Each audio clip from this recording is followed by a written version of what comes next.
capaian di bidang hukum dan pemberantasan korupsi. Gaji hakim tingkat yang paling rendah kita naikin 280%. Dan ini akan kita terus pemantau. Kita minta hakim-hakim kita hidupnya baik, kualitas hidupnya baik, hidup terhormat, supaya dia tidak bisa disogok. Hakim-hakim kita tidak boleh dibeli oleh siapapun. Itu tujuan kita. Jadi saudara-saudara, bukan kita mau menganakmaskan siapapun, tapi ini sangat penting. Ya, dia tidak boleh bisa dibeli karena dia menangani kadang-kadang kasus triliunan. Tadi bukti, hari ini kita berhasil mendapat 13 triliun dari 17 triliun yang diputuskan oleh pengadilan. Jadi hakim-hakimnya itu menurut saya punya hati nurani, keberanian, dia putuskan, akhirnya kita selamatkan 17 triliun uang rakyat. Bayangkan dia nangani kasus 17 triliun, dia tidak punya rumah dinas. Saya dapat laporan bahwa sekian ribu hakim-hakim tidak punya rumah dinas. Dia harus kontrak. Banyak hakim-hakim kita harus kontrak. Ini kita perbaiki. Kemudian kita berhasil mengalihkan 306 triliun rupiah anggaran negara yang rawan korupsi kita alihkan untuk program-program pro rakyat. 300 triliun, ini yang kita pakai untuk langsung ke rakyat.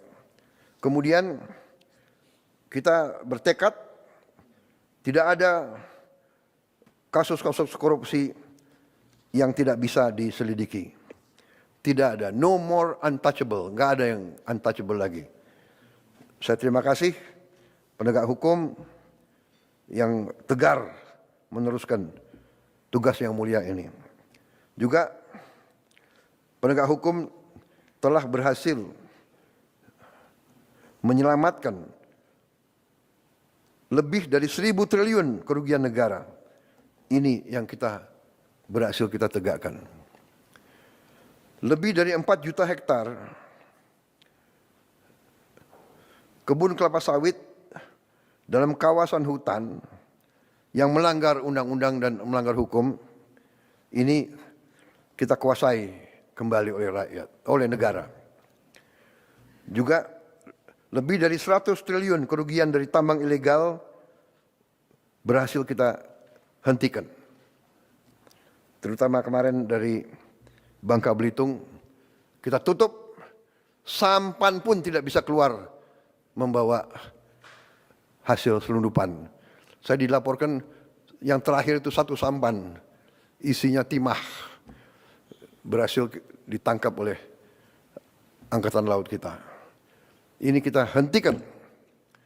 Dan ini kita menyelamatkan kurang lebih 45 triliun 1 tahun. Mungkin ada enggak tahu pihak-pihak yang teriak-teriak, tapi sudahlah. Pihak-pihak itu pihak-pihak yang salah. Pihak-pihak yang melanggar hukum, pihak-pihak yang mencuri dari rakyat Indonesia. Yang mengakibatkan kita masih banyak orang miskin karena kekayaan kita banyak dicuri.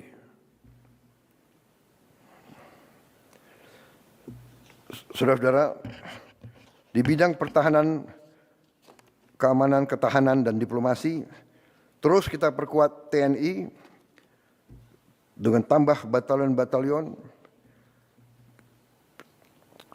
Kita tidak mau mengganggu siapapun.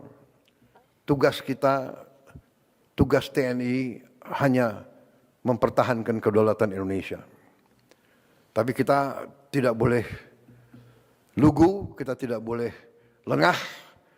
Tadi saya katakan ada 110 perang yang berlanjut, padahal anggota PBB ya sekitar 200. Bayangkan 110 konflik. Ya, mudah-mudahan kita bisa ikut berperan di bidang penyelesaian Gaza, saya sudah perintahkan TNI siap untuk ngirim 20.000. Saya kira juga sudah ada kontak sama beberapa negara menanyakan kesiapan kita. Ya. Kita siap untuk mendukung upaya perdamaian di Timur Tengah.